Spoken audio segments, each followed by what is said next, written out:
The imperial officers were shocked when they saw Liu Bei cut Gongsun Shu's binds and rise him to his feet. Only Zhuge Liang was able to speak up. "Your Majesty, this man has forfeited his life according to ancient law. If you will apply justice to some and not to others, the realm will be thrown into confusion," he said. "Prime Minister, you speak with good intent, but hold your tongue," Liu Bei replied.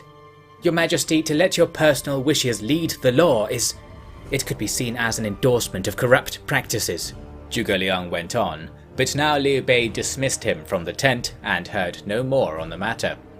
Thus Gongsun Shu was sent back to his renegade father with a fresh horse and coat, and the true nature of the Gongsun clan's crime became muddied. "We were like brothers, Gongsun Zan and I," Liu Bei explained to the assembled officers. "To forsake that bond to pursue the cold path of military law is a violation of the people's Tao. They will understand." The officers left fuming all the same. While Gongsun Shu scurried away, Liu Bei's forces were pressing across the fractured empire with unstoppable momentum. Xiahou Dun began to conquer the recently defeated Kingdom of Wu, with Zhao Yun racing to partake in the frenzy before it was over. Zhang Fei now marched freely through Yuan Tan's fiefs, seeking to cross the Yellow River and attack the King of Yan. Zheng Chao of Guanling was camped at Yuan Tan's capital in Hebei for the same purpose. Liu Bei himself followed the Yellow River upstream, proceeding around the frontiers of the Bing Mountains for fear of what or who waited atop those narrow valleys. One day he remarked to Guan Yu, "Is it not strange to think that our great fortunes were brought about by the likes of Cao Cao?" "How did you come to that conclusion, elder brother?" Guan Yu said. "We have defeated the villains who broke the empire down, and we have the strength now to keep it whole. Yet we were only called to this path by the work of lesser monsters like Cao Cao. If he had not revealed his hand, would it be he who marches here? Cao Cao is more akin to the traitor kings than you, and more akin to a street urchin than the traitor kings. His banditry taught us the prudence of strength, but without him we would be stronger still. Why dream of improving your ship's carpentry while still at sea?"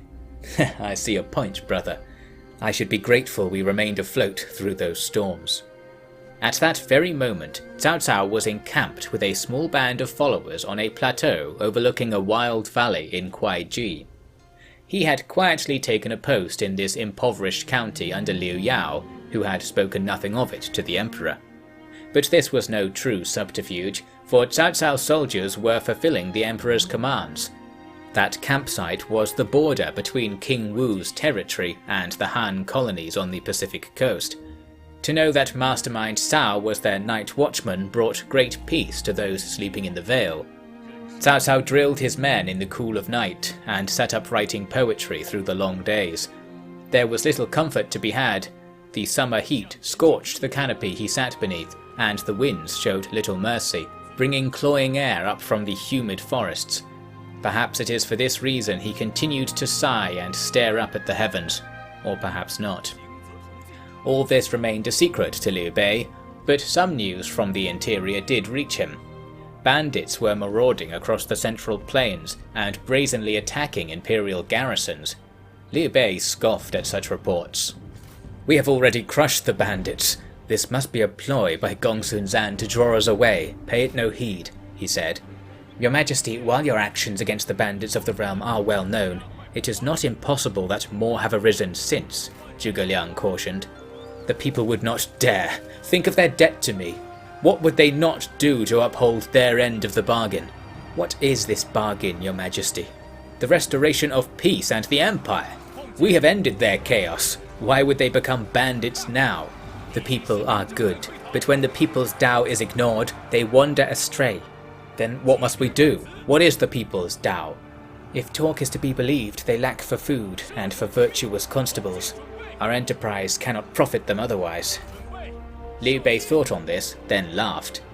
"Prime Minister, for all your studies you have missed a plain-faced scheme. The traitors would have us deny our troops food for marching and draw away our good men from their heroic place. It was too obvious. Please be more diligent, Prime Minister." "Of course, Your Majesty, I will review this," Zhuge Liang said with a bow, feeling his chest tighten. Perhaps we can speak on it again tomorrow, he added. Enough of this, we have more pressing matters and I've more counsel than yours to keep, Liu Bei said. Indeed, the next day Liu Bei had a private meeting with General Liu Bei. He was asking for more powers to suppress a surge in Yellow Turban activity in Shenyang, and Liu Bei granted it without hesitation. Liu Bei was named the hero who upholds the earth, and given freedom to root out agitators as he saw fit. Hearing of this, Zhuge Liang urgently wrote to Pang Tong, Liu Bei's advisor, supplying a ream of instructions on how to properly contain the turbans. Pang Tong replied with news that he had been dismissed from his post as soon as Liu Bei received his seal of authority. Reading this, Zhuge Liang felt his chest convulse again. Great minds cast down, good men cast down. How can I save the empire when it pulls out its heart so? He lamented. Guan Yu, in waiting outside Zhuge Liang's tent, heard these words clearly and then snuck away with a furrowed brow. In the Southlands, Zhao Yun, Xiahou Dun, Liu Cong, and Mi Ju snaked their armies down rivers and through narrow passes to attack Wu towns in Poyang, Yujiang, and Luling. There was no sign of King Sun Ce.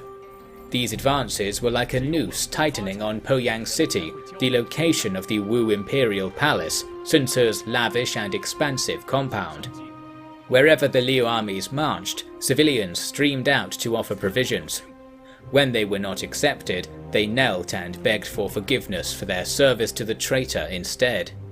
Xiahou Dun cared not for this and shooed them back home. Mi Ju used the opportunity to recruit colonists for a city he was cultivating along the Tong'an coast, of which he was de facto ruler in the absence of court oversight. Liu Cong was amused at the peasants' subordination and was brought to a cheerful state of clemency.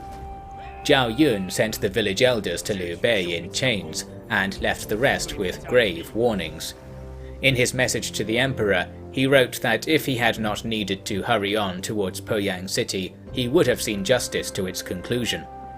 When Zhuge Liang was announced at Liu Bei's camp, Guan Yu quickly said to the emperor, "Brother, the Prime Minister will complain that Zhao Yun's judgment is untrustworthy. We had best keep this from him, or we'll get an earful." Liu Bei agreed. On the other side of the Bing Mountains, Zhang Chao had arrived with his troops at the city of Ye, close to Liu Bei's hometown. There he was to wait for Zhang Fei to form the vanguard of a campaign against the Kingdom of Yan. But events had moved faster than expected. The King of Yan himself arrived in the city shortly after Zhang Chao encamped on a hill outside it. The next morning, troops were seen streaming from the city gates, and Zhang Chao nervously formed up for battle. That Gongsun Zan himself was present was evident by the shining horses trotting at the Yan rear.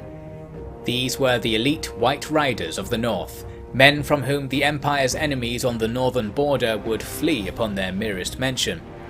They were so named for their brilliant white horses, illuminating the battlefield and striking the image of heaven descending to earth.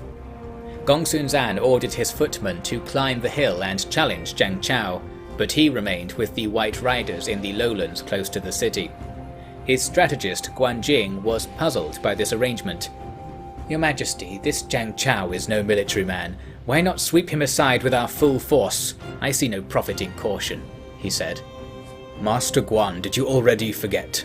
Gongsun Zan said, shaking his head. "Usurper Dongfeng spared the life of my son. What will people say of me if I carry on like there is no honor to be found there? Therefore, until the sun reaches its zenith, I will give him clemency. Go and observe their movements and bid them flee. I will repay Liu Bei's single spared head with that of a whole army. Who will say he has surpassed me then?"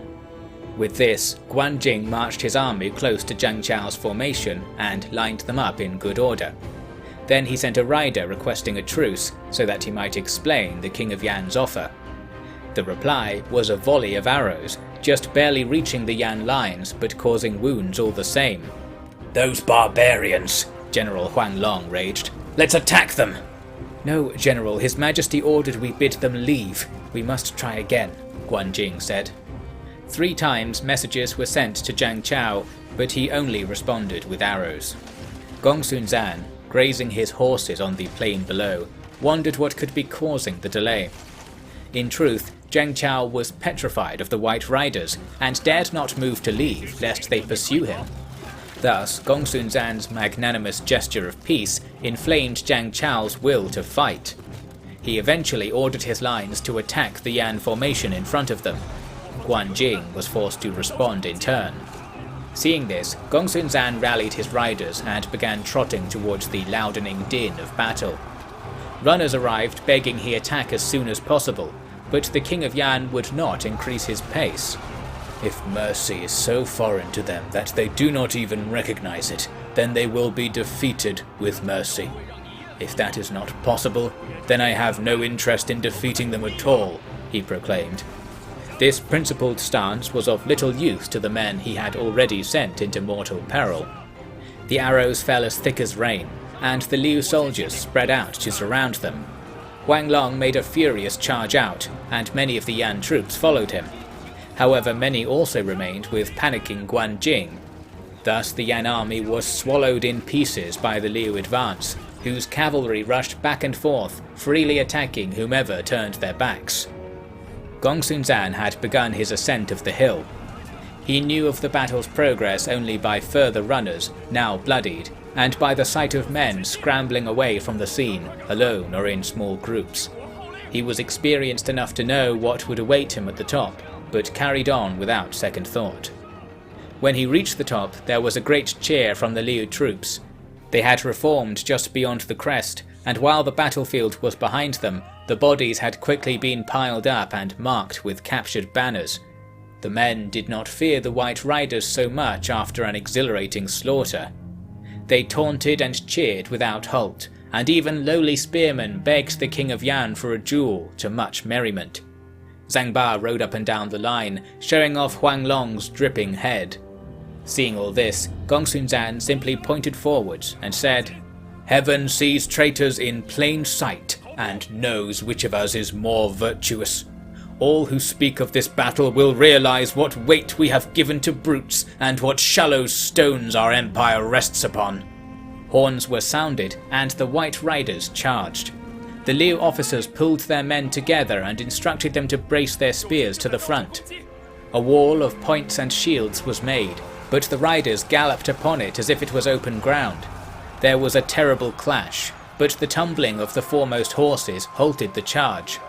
The Liu men swarmed forward and brought up crossbows to punch through the gleaming armour the riders wore. All was done before the second wave approached, led by Gongsun Zan himself. The king ordered his followers to outflank the line, while he attacked the centre on his own. He was knocked from his horse almost at once, yet the amazed foot soldiers then dared not approach him. He stood and brandished a huge halberd club, an imposing weapon from the north. A few men tried to attack him, but they were overcome by the king's rough strength. Eventually, spurred on by shouts from General Zhang Ba, some men managed to subdue the king and drag his weapon away. He was put before Zhang Chao, where Zhang Ba advocated for his execution. But before Zhang Chao could decide, Gongsun Zan said, "I offered you much, and gave you more, Lord Zhang. If only I could offer you the realm, perhaps the death would end. But then again, you aren't in opposition to death, are you?" These words gave Zhang Chao apprehensions, and he claimed he was going to imprison Gongsun Zan and send him to Liu Bei. But then that night the prisoner disappeared from camp while supposedly under guard. Beyond the palisade, the king found a white Ba horse wandering the countryside, clear to see by moonlight, and left the front lines.